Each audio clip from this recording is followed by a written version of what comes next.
Obviously. It does? That's right. It's time we once again get fired up and kick off the Damn Sports Show, presented by Real Sports Cards in Waupun. A show that's as honest and self-aware as their hosts, Wally Lukaczynski. I eat and drink a lot, so I shouldn't do that as often. And Charlie Dern. Hey, I've never claimed to be good at math. Never claimed to be good at numbers. And of course, we can count on Ashley to keep him in check. She just might be the biggest Taylor Swift fan at the station. It's champagne problems. They are champagne Shout problems. out Taylor Swift. Oh, give me a break. It's hard to tell. They cover everything: Titletown, pro, college, and high school sports around South Central Wisconsin. Even if it's the Wisconsin Badgers, for better or worse. I was wrong about Badgers basketball. I've done them before. They're bad. Catch it all on 1430 ESPN Beaver Dam, Daily Dodge TV, and the ESPN Wisconsin app. Were we the first ones to do it? Are we trailblazers? People are talking. And welcome into the Damn Sports Show on 1430 ESPN Beaver Dam and Daily Dodge TV. Ashley, you all right over there? I meant to make it a little lower, and I just totally went to the ground. I thought you were going to do the show basically like sitting like cross-legged on the ground here a minute ago. No, I almost did. That was, whoops. You have a very important job for Charlie as we start the Disavow. show. Important to note that a minute ago you thought it was disembowel, not disavow. I didn't realize it was one word. I'm gonna be 100% honest here. Disavow. The show's all about accountability and honesty. Well, and that's exactly what we do here on the Damn Sports Show. Wally Lukaczynski with Ashley Dobrzinski in the co-host chair today. Charlie Dern is going over to our poker run stop at the landing. Making sure that we are getting ready to go there. We're going to be going over there as soon as we wrap up the show today. Which, with you next to me, we got to give a huge shout out up to the main man himself. Aiden Voigt is making that relief appearance, stepping into the role today. Big thank you to him. As we get going here in just a few moments, we're going to welcome on Jason Wilde to the show. First time we've had a chance to talk to him since the Super Bowl on Sunday. Love to tie in a couple questions. He wrote an awesome story about Ron Wolf and the connections in this game to him 25 years after the fact. What are you laughing at? It was Jason, right? Yes, it was Jason. I know we've had a few problems. It happened one time. You go to channel3000.com and Jason does such a good job littering like with all of his great work out there that I just like assume at points that it's Jason, and I read an AP press report that is very much on Wally. So I will be better at that. After Jason, we have the Beaver Dam girls hockey team winning back-to-back conference championships last night over at the Beaver Dam Family Ice Center. This is a team that 3 years ago lost over 70 consecutive games, and now they are sitting atop the Badger Large for the second consecutive year. A massive shout-out to them. We've got Olympic talk, and of course, we disavowed for Charlie at the start because the Badgers basketball team went on the road and got a top 10 win. Greg Gard, more top 10 wins against teams on the road since his start of his tenure than any other coach in college basketball. So a lot to be excited about on the Badgers front as well. But now it is time to welcome on the great Jason Wilde to the show. You can hear him on Wilde and Tausch weekdays from 9 a.m. until noon across ESPN Wisconsin and the ESPN Wisconsin app.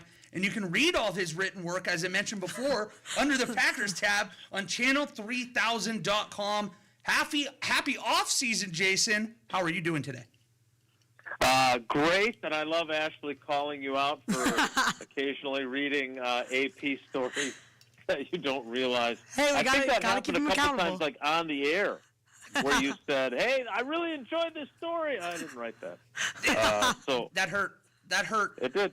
Yeah. Well, I appreciate you sporting Steve McGargy as well. So good for Steve that you get to read some of his fine work as well. He's a nice fella. Hey, if it's under the Packers tab on channel3000.com, I'm reading it. I just have been so often used to seeing Jason Wilde's name when I first pop under there. So, you know what? Hand up, Jason. I'll be better. I'll be better in 2026.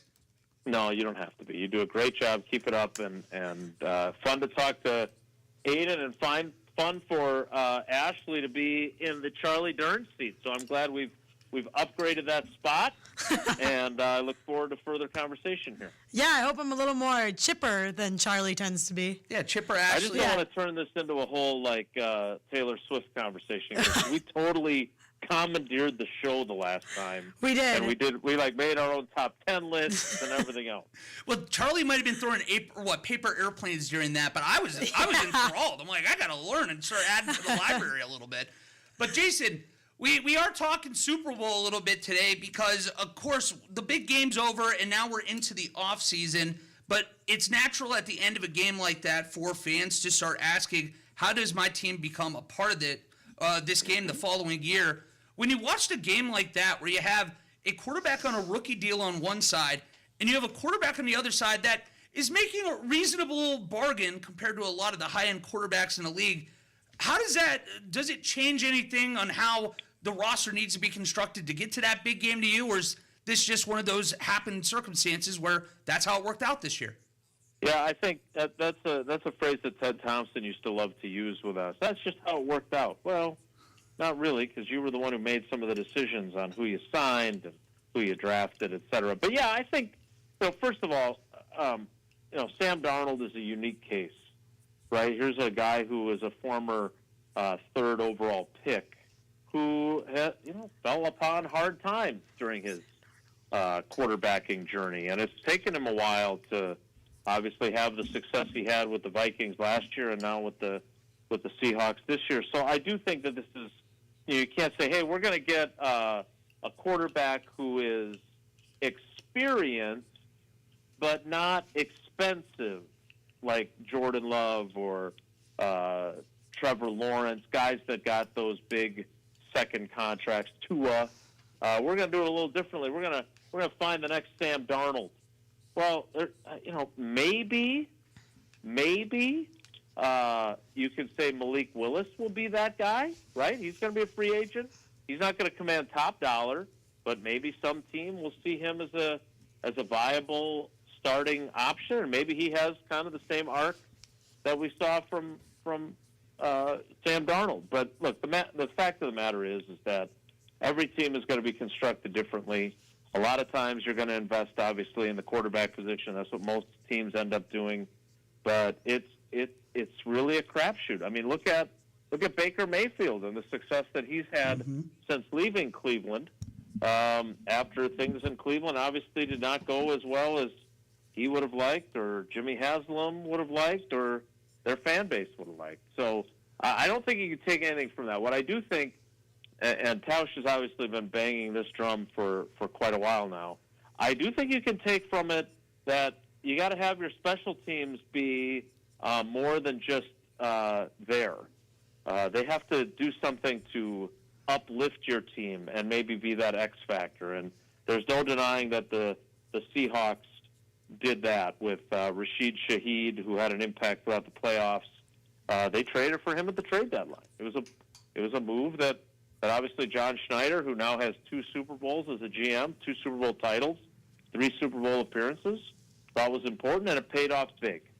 So, I think there are some lessons for the Packers to take, but obviously their quarterback situation is a lot different, and they love their quarterback. And I think he's a really good player, but they haven't gotten to where they want to go since he's taken over, at least not yet. You just mentioned John Snyder, and I wanted to bring up the article you wrote about Ron Wolf. I believe that was on Super Bowl Sunday morning, and I love the tie-ins to this on both sides. That was a little bit before my time, so hearing that you still get to see kind of the legacy continue of somebody like this, what was your, I guess, enjoyment being able to write a story like this where you did get to walk down memory lane a little bit without the Packers being involved? Yeah, I did. I really did enjoy that, and it was fun to have a conversation with Elliot on Sunday morning and be able to add that to the story Sunday morning. Those are all guys that obviously I have a lot of history with, and this is one of the benefits of being old, is that you have a lot of historical, kind of institutional knowledge. And Ron Wolf is 87 years old. He's still as sharp as ever, as I wrote in there, and he really is. There's a line in there about John Dorsey, who was also one of the guys that later became GMs that came from that tree, calling Green Bay the mothership.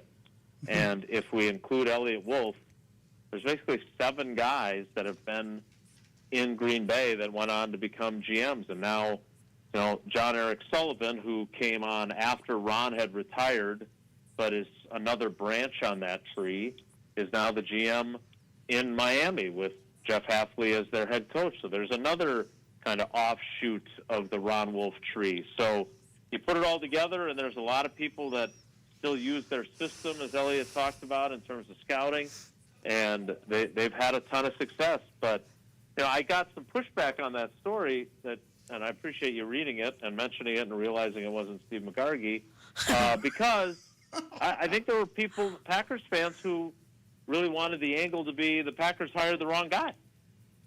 There's two guys that came through Green Bay, and they both have their team in the Super Bowl, and the Packers are not in the Super Bowl and haven't been in the Super Bowl since, what were you, in college when they went to the Super Bowl, Wally? It's going to make you feel, wait, the last time they were there would actually have been, I would have been a junior in high school. 2010, right? Yep. So, yeah, and I was there covering the team in my 15th season. So it's just, she was seven, it's been Jason. a long time. Sorry, I didn't say that. I think you're starting to feel the frustration from some Packers fans. I've noticed an uptick and look, I want to be very clear, as I've told you before. I think Brian Gutekunst is a good GM, bordering on very good. But I think he gets a lot of credit for trading for Micah Parsons and drafting Jordan Love. I think if you do a little bit deeper dive, there's some things to criticize there. And that doesn't mean all GMs have that. But I think the natives are starting to get a little restless, Packers fans are, that they're seeing, the Seahawks now with 2 Super Bowl titles during the John Schneider era. Obviously, the Patriots getting back with a whole new regime without Brady, without Belichick. And they would like to see their Packers there. And it hasn't happened in a long time.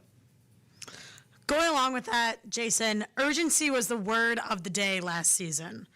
Do you think that the Packers are going to take this urgency by making a move in the draft for a veteran, or will that urgency be more evident in free agency this year? Ashley, that's a great question. I want to know if you wrote it down or if you just did that off the cuff.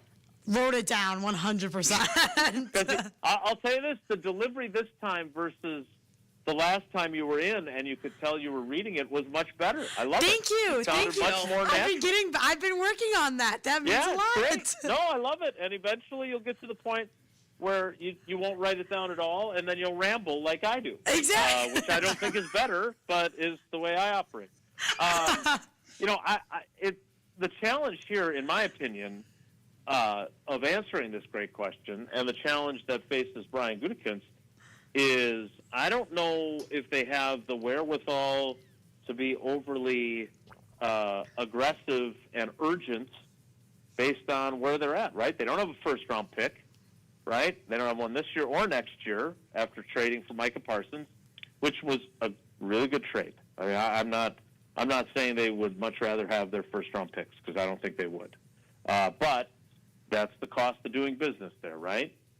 In addition, right now they're technically over the cap. Now, can they do some maneuvering and be able to do some things in free agency if they want to? Of course. But as of right now, they also have to, clear some cap space. So I don't know if they're especially well positioned to be aggressive and have that urgency from a player acquisition standpoint. But at the same time, I think what we learned from, Ed Policy's decision to keep everyone in place is that they just think that, they didn't finish games and they lost 2 really important players. I would argue their 2 biggest stars, even more so than Jordan Love, in losing Tucker Kraft and then losing Micah Parsons. And so I think they feel like if they're healthy, they're a Super Bowl team. The problem with that is, as we've talked about on this show before, they got a bunch of guys that are going to be free agents from that 2022 draft class. A bunch of guys that are really important pieces to what they do. And without them, those holes will have to be filled if they don't bring them back. And that will not be easy to do because there's a lot of good players on that list. Well, and stealing that urgency word, too, urgency can come in coaching moves and looking at it from a staff perspective, too. And we saw Luke Getsy was promoted to Packers quarterback coach today. And, Jason, we've talked with you before how we all would kind of like to hire some people outside the building, get some fresh ideas. I mean, this is kind of that, but it very much isn't. This is a guy that's been a part of the regime before, and I'm just curious, what is it about Matt LaFleur that he wants to keep this inner circle as tight as we see that he likes to do? Yeah, it's a really good question. And look, I would be terrible at this. Like, I don't want to fire anybody. Like, even when you're a knucklehead, I don't ever want to see you get fired. You don't have to lie to me, Jason. No, I don't.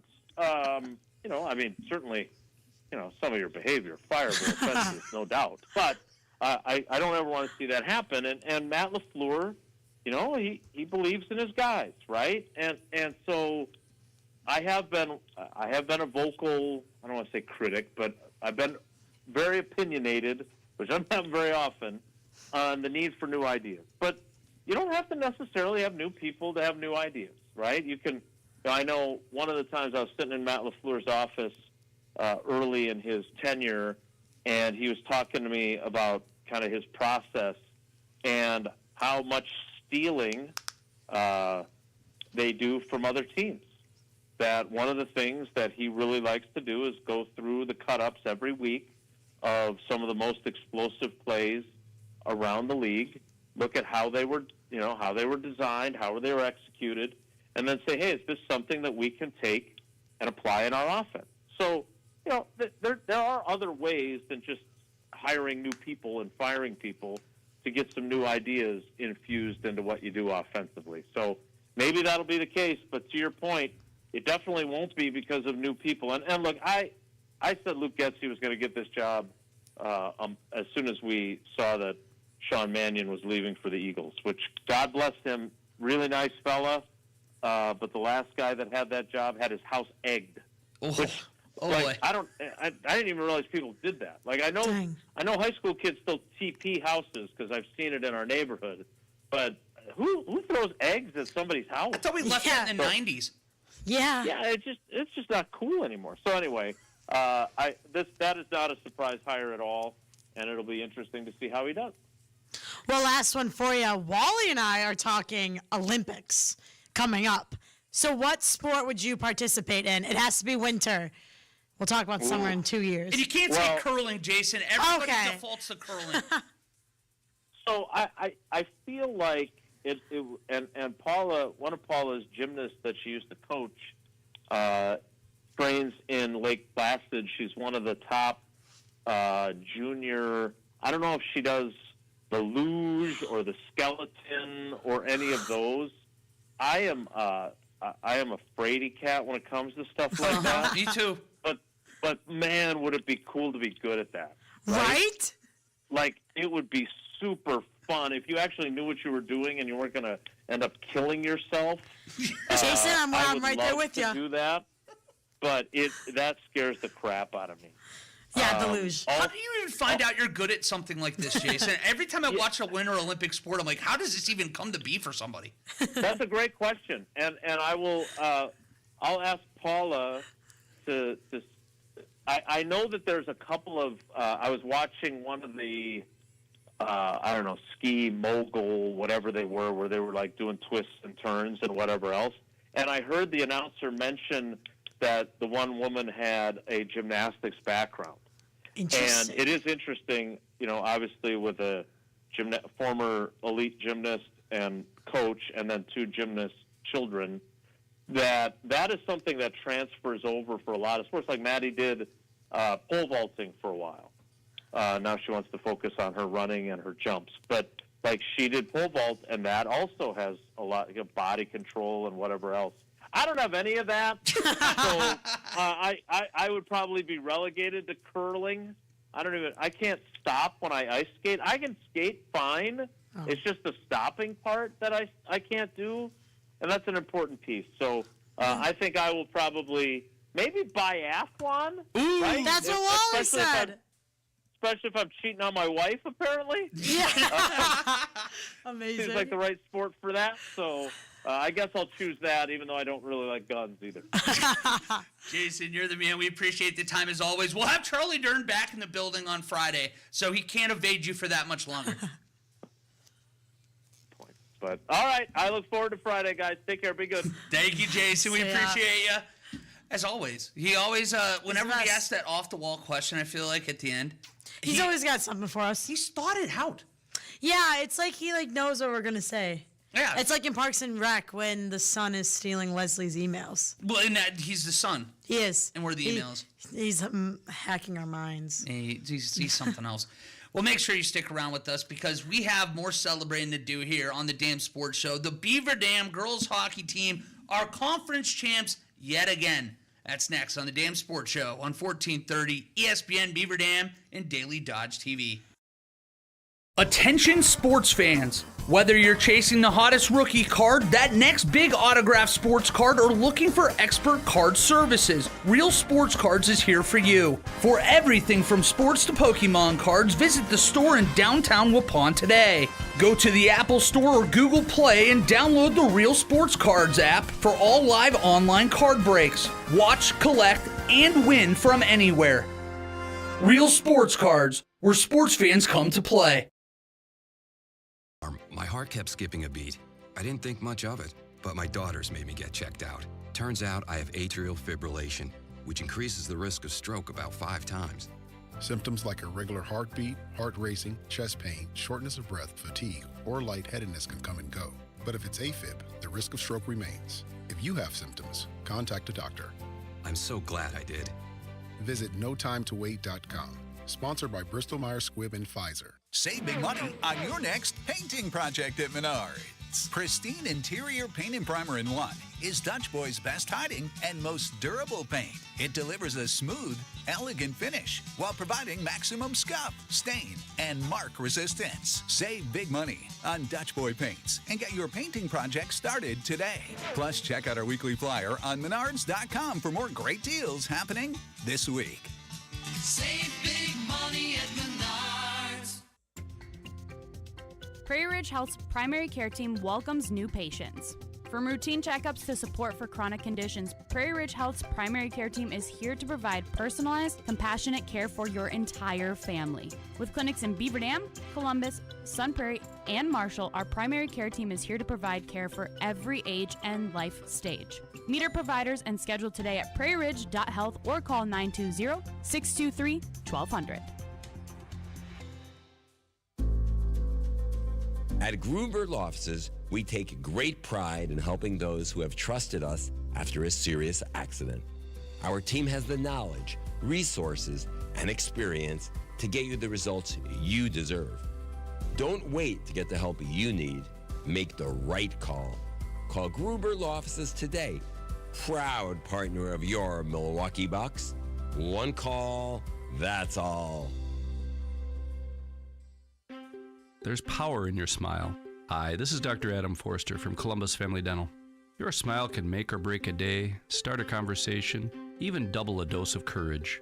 At Columbus Family Dental, we are committed to protecting your grin from ear to ear. Young and old, orthodontics to cosmetics, we're here to make it that much easier to share your smile. Columbus Family Dental is now accepting every kind of smile.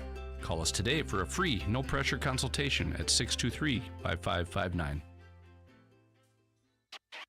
This time, Mother Nature can't stop some of the best high school boys basketball teams from invading Beaver Dam on Saturday, February 14th. The 4th annual 1430 ESPN Beaver Dam Slam at the Dam is back. 12 teams, 6 games, all broadcasted live on 1430 ESPN Beaver Dam and Daily Dodge TV. The broadcasts are presented by JB Mechanical and Summit Automotive. We'll see you at the Beaver Dam High School Fieldhouse Saturday, February 14th for the 1430 ESPN Beaver Dam Slam at the Dam. President's Day is the perfect time to upgrade your home, and the savings are happening now at Silica for your home. Hi, I'm Josh Schneider. Right now, save big on appliances and TVs with exclusive Silica specials, including kitchen package rebates from $4,000 on Bosch, Cafe, and KitchenAid. Upgrade your entertainment with stunning LG and Samsung ultra high definition TVs. Add Sonos speakers and let our expert team handle the installation. Plus, enjoy 18 months 0% financing store-wide. Hurry in, the President's Day sale ends February 20th at Silica for your home. They're doing their best to work like Wilde today. What's your excuse? Don't let your eyes or ears miss anything happening on the Damn Sports Show.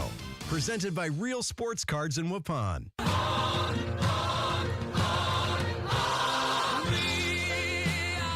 That's right. The Beaver Dam Golden Beavers girls hockey team are conference champions once again after a big 3-2 win over the Janesville Bluebirds last night over at the Family Center. We were able to catch up with head coach Mike Pogorelic as soon as that game ended, and he gave us a quick recap. Aiden, we're going to go to that now whenever you are ready. Coach Mike Pogorelic, what a game. That's fun. Oh, my gosh. Well, Coach, we got to start. Once again, this team found themselves behind early and able to just grit away to get another win. Back-to-back undisputed conference championships. What does this not only mean to you, but for this program at large? For the program, it's fantastic. Like, I can't tell you enough how proud I am of these kids. They do a fantastic job, and they've done everything we asked from them since day one. So it's been a fun season, a really good ride, and I can't say enough about them and their character. And no matter when they get down, they know they can come back. So a lot of respect for that Janesville team. They've done a nice job this year, and I told the coaches, phenomenal job getting those kids to play the way they are, and they gave us all we can handle. And we just stuck to it, fought through injuries, fought through penalties, and it was a fun game. It was a fun game. And what can you say about this league and the goaltending? You look at once again across the ice, and you see DeMarce just have another one of these unbelievable performances.